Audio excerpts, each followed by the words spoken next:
Estamos começando mais uma aula de Geografia do 7º ano, Ensino Fundamental, aula 11. Eu sou a professora Bernadette de Souza. Vamos ver, o tema hoje é Reflexo do mercantilismo e do capitalismo no território brasileiro. Vamos lá geografar um pouco? Então, gente, 7º ano, mercantilismo, estão lembrados? É tudo aquele conjunto de práticas e teorias econômicas que foi desenvolvido ao longo da Idade Moderna. Não tão esquecido, né? Bom, nesse contexto histórico, gente, observamos que relevação e associação entre os estados nacionais, os reis, que buscavam meio de fortalecer seu poder político, e a classe burguesa, que estava crescendo, era responsável pelo empreendimento das atividades comerciais. Então, essa experiência do longo prazo teve grande importância para a acumulação primitiva dos capitais, o início de todo o capitalismo, gente. Essa fase mercantilista foi isso.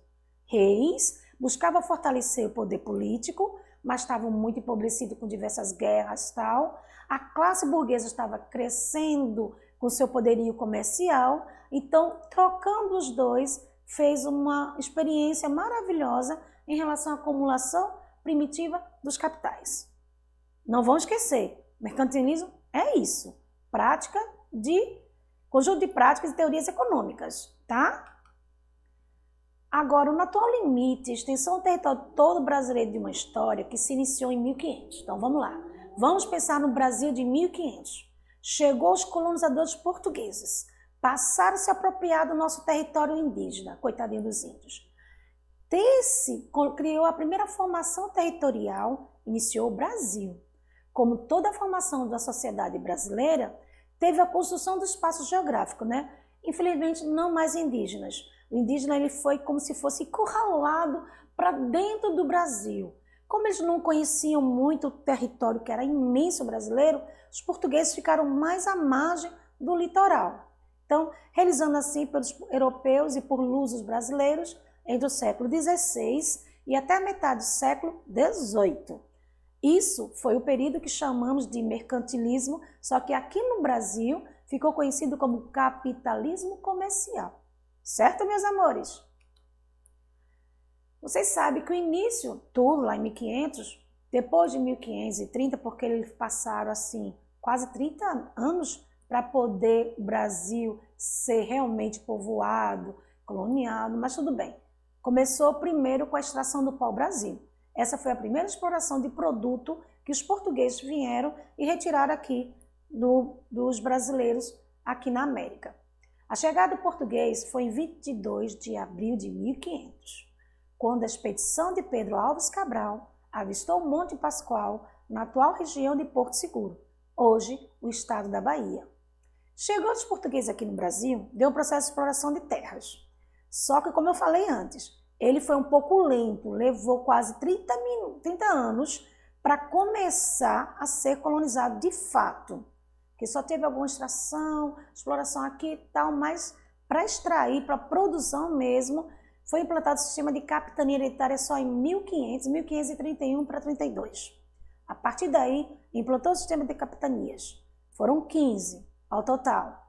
A presença de portugueses era exclusivamente litorânea, por meio de feitorias. Lembra como eu falei? Os portugueses não conheciam, o Brasil é muito extenso, nossa continentalidade é muito grande. Então, eles ficaram à margem, só na parte litoral. E os indígenas, os que sobraram, os que ficaram fugidos, que não foram apanhados, então eles se aprofundaram no interior do Brasil, tá? Aqui está uma pintura da época, mostrando a chegada dos portugueses, os nossos indígenas assustados, com aquele povo chegando nas suas embarcações, né? Aqui já está extraindo o pau-brasil, o primeiro mapa brasileiro, né? Falando ali. Vocês sabem que os portugueses, são tanto os portugueses como os espanhóis, foram os pioneiros em aventurar em navegações. Então, eles que faziam os primeiros mapas, as cartas náuticas, né? Aí está mostrando aqui a primeira exploração do pau-brasil. Então, entre o século XVII e o século XVIII, o Tratado de Tordesilhas, esse foi o primeiro tratado, ele foi firmado em 1494. dividida em terras americanas entre Espanha e Portugal. Lembra que eu falei? Que ficaram uma briga, né? Portugal e Espanha, quero meu, quero um pedaço. Então, esse tratado foi para confirmar, afirmar que metade fica para a Espanha, metade para Portugal.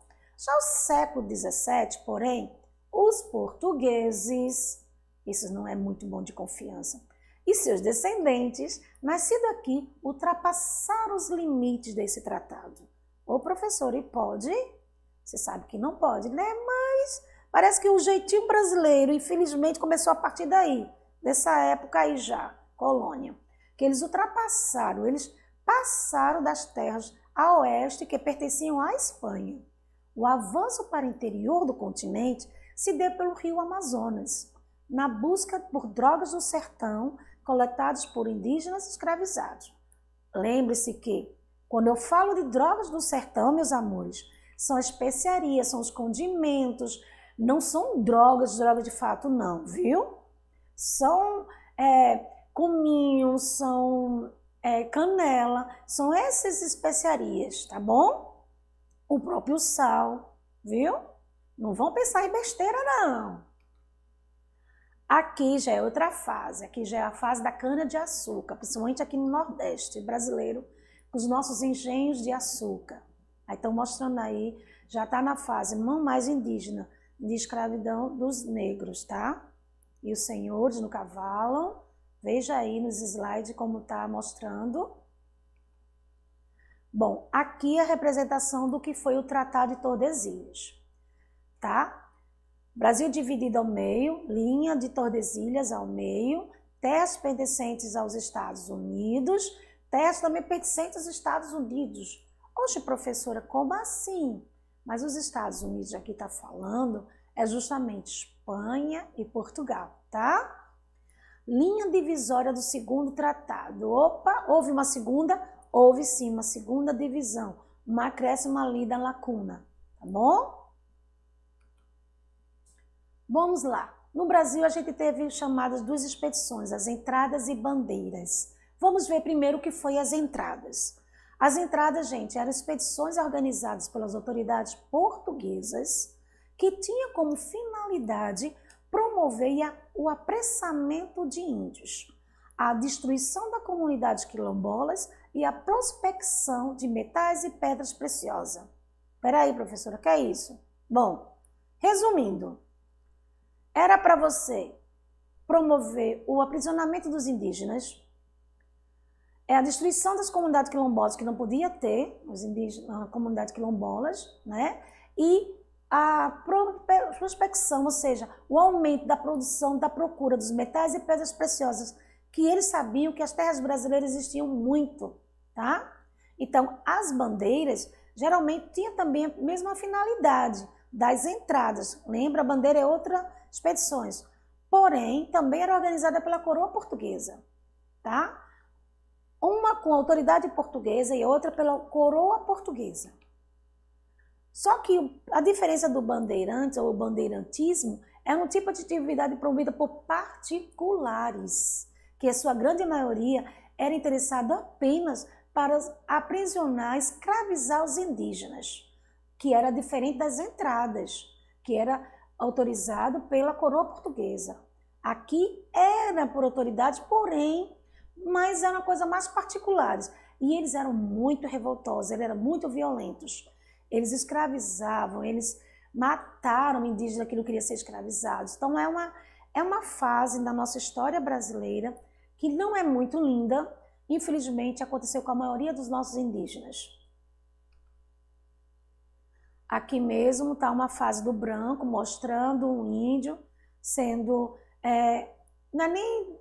É como se fosse... Não é nem mostrando o poder dele, mas o branco mostrando o poder ao índio. Que é o contrário, né? Porque a terras eram deles. Eles invadiram. Século XVIII. No século XVIII, a economia da colônia tinha se interiorizado ainda mais, ou seja, estavam mais adentrando o interior do Brasil, criando novos espaços geográficos, saindo do litoral e aprofundando mais para o centro do Brasil. Podemos observar na figura que muitos povoados, é a figura que eu vou mostrar após, tá? muitos povoados, depois transformados em vilas e cidades, surgiram no interior do território, graças à expansão das bandeiras, estão lembrados do que eu acabei de falar? Da atividade mineradora e da pecuária, que cresceu muito nesse período do século XVIII. Está aqui, ó, atividade econômica no Brasil do século XVIII. Os primeiros povoados, com suas linhas demarcadas, né, as antigas capitanias hereditárias, tudo lá, mais o lado do interior, do litoral. Mas você vê que tem algumas já no norte da Amazônia, plantação, drogas do sertão. No nordeste era mais cana-de-açúcar, algodão. No centro-oeste, mais a mineração com a pecuária espalhada das outras 3 regiões do Brasil. Lembrando que nessa época aí não existia cidades, nem estado, nem as 5 regiões do Brasil, tá, meus amores? Dá uma olhada aí, veja aí mineração, pecuária, cana-de-açúcar, o algodão, droga do sertão, vale do transporte e linhas atuais do território brasileiros. Opa, foi demais? E o século XIX, professora? Bom, o século XIX já começou aí com outras atividades econômicas, que foram os motores da construção do nosso espaço do território brasileiro atual, tá? Foi a cultura do cacau, no sul da Bahia, a cafeicultura no Rio de Janeiro e em São Paulo, que atraiu muitos imigrantes estrangeiros em 1930 e 1940, contribuiu para o povoamento dessas áreas cafeeiras e para o crescimento urbano. Porque vocês sabem, onde existe indústria, existe urbanização, tá? E a extração do látex na Amazônia para a fabricação da borracha, que atraiu populações do Nordeste, do território e estrangeiro. Vamos por parte. Bom, Bahia, cacau, São Paulo e Rio, café, atraiu muitos imigrantes estrangeiros desde o início do século XIX até 1930, 40, para o crescimento urbano. Com esse crescimento aumentou ou apareceu a urbanização, né, das regiões, dos onde que era povoado, viraram vilas e viraram cidades, e o látex na Amazônia deu um grande impulsionamento naquela região Amazônia, porque o povo achava que só tinha rio e índio. Não, começou a ter produção do látex, a extração dele, e ali a melhoria daquela região do norte, tá? Com a fabricação da borracha, que impulsionou muito no período rico da borracha.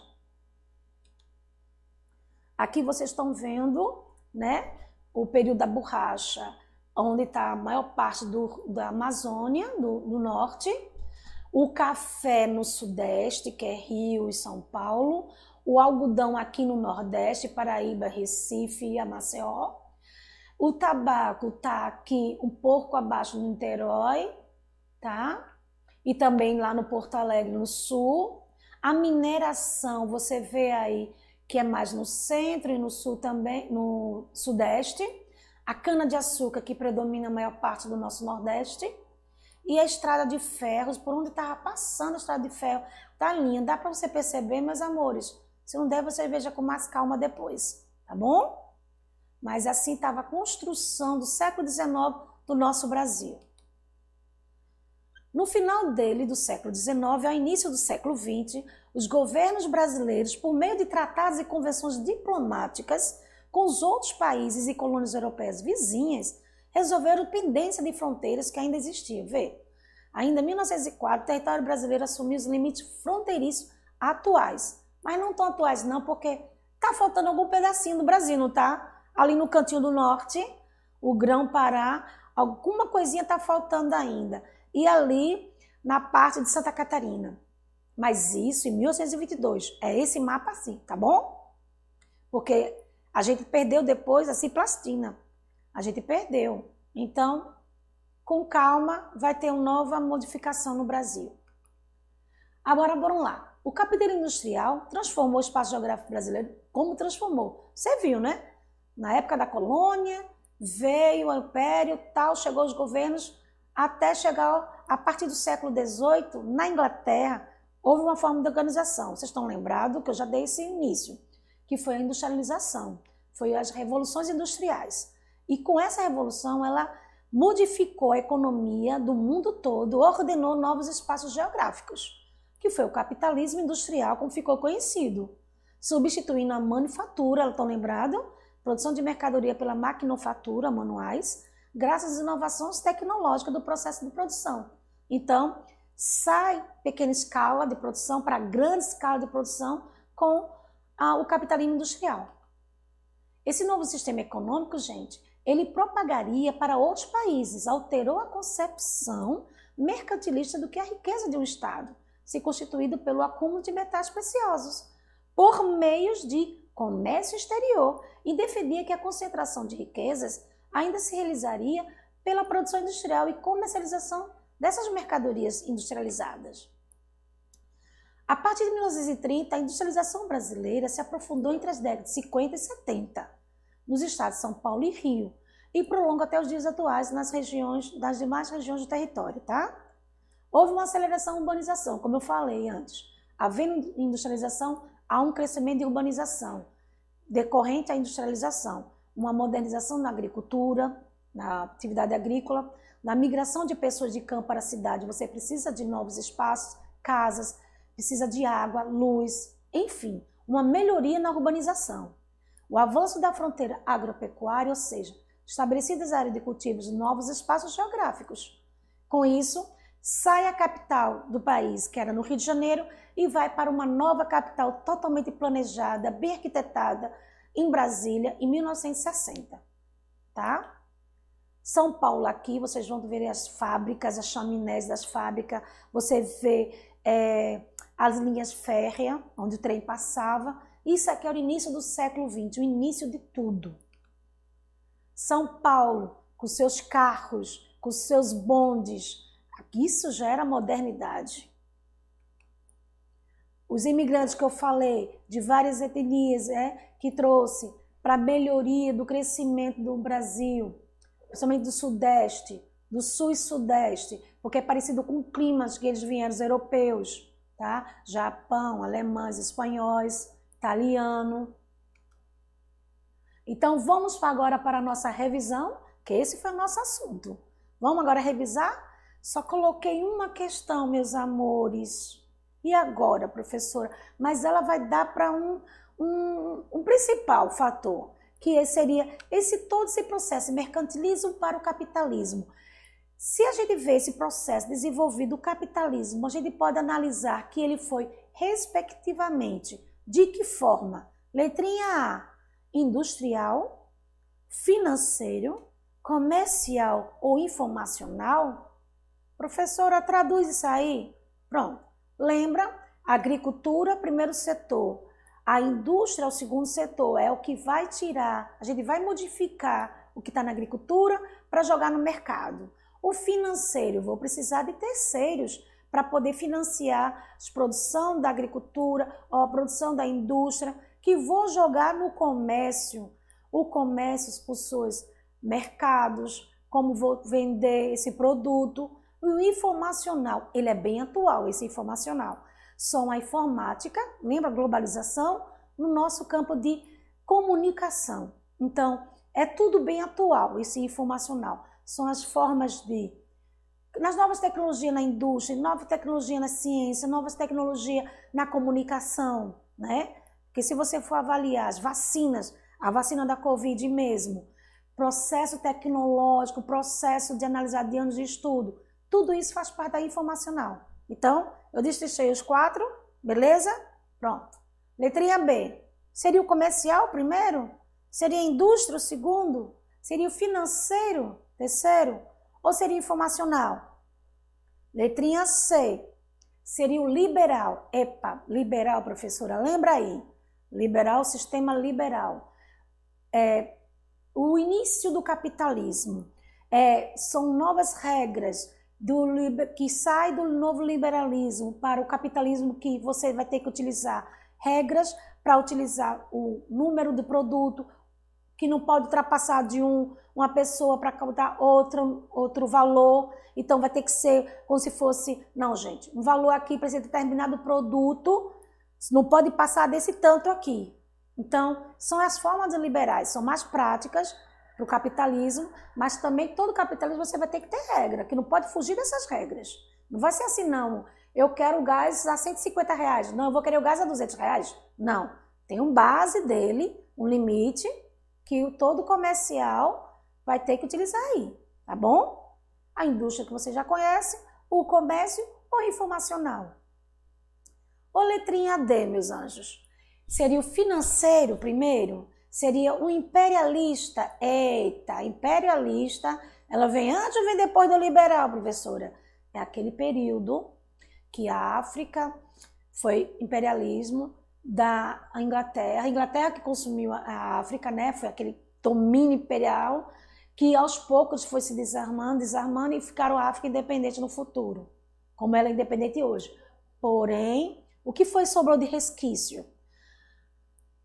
No período imperial da Inglaterra, da França, foi muito desgastada, consumiram, retiraram as coisas boas, utilizaram as melhores terras da África. Só estou dando um exemplo, tá? Mas a forma imperialista de ser era mais por dominação, por tirar toda a cultura do povo africano. Então, foi um período aí antes do liberal, tá? Foi um período aí muito tenebroso, que graças a Deus, na década de 70 começou todo mundo ser independente e acabar com esse imperialismo aí, tá bom? O comercial e o informacional que a gente já sabe. Qual é a resposta para o desenvolvimento do capitalismo que vai utilizar todas as fases ao pé da letra? Hein? O que vocês acham? Vamos pensar um pouco. Se vocês quiserem, eu posso revisar só uma partezinha, né? Professora, eu não estou sabendo. Então, vou mostrar só essa parte aqui, ó. Sistema econômico se propaga para os outros países, alterou a concepção mercantilista, sai do mercantilismo, a riqueza do Estado, e constitui para acúmulo de metais preciosos, por meio de comércio exterior, definia a concentração de riqueza, realizava pela produção industrial e comercialização de mercadoria industrializada. Será que aí vai clarear um pouco para vocês? Bom, sai o mercantilismo, entra o Estado acumulando riqueza, indo por meio de comércio exterior, defendendo concentração de riquezas internas também, realizada pela produção industrial e comercialização dessas mercadorias industrializadas, internamente e externamente. Será que clareou um pouco? Que aqui no Brasil foi em 1930, mas veio aprofundar em JK em 1950. JK, Juscelino Kubitschek, tá? Iniciou em 30 com Getúlio Vargas, o início do capital estrangeiro, o início das multinacionais aqui no Brasil, o início da industrialização. Mas só em 50 e 70, o Juscelino Kubitschek foi que abriu as porteiras mesmo. Aí o estado do Rio e São Paulo, até os dias atuais, com outras regiões, então as 5 regiões brasileiras começou a expandir, a ter as multinacionais, as transnacionais que são de hoje, tá? E com isso acelerou todo o processo urbanístico. Industrialização, modernização agrícola, migração de pessoas e cidades. Então, tudo isso com a fronteira agropecuária, estabelecido áreas de cultivo e nosso espaço geográfico. Gente, com isso, acho que vocês clarearam as respostas agora. Vamos voltar agora para a pergunta? A letrinha A, industrial, financeiro, comercial e informacional. Letrinha B, comercial, industrial, financeiro e informacional. Liberal, industrial, comercial e informacional na letrinha C. Ou na letrinha D, financeiro, imperialista, comercial e informacional. A resposta será B, meus anjos. Comercial, industrial, financeiro e informacional. Certo para quem acertou aí a letrinha B? Então, essa foi mais uma nossa aula do 7º ano. Espero que vocês tenham gostado, tá bom? Espero vocês na próxima aula, tá? Beijos!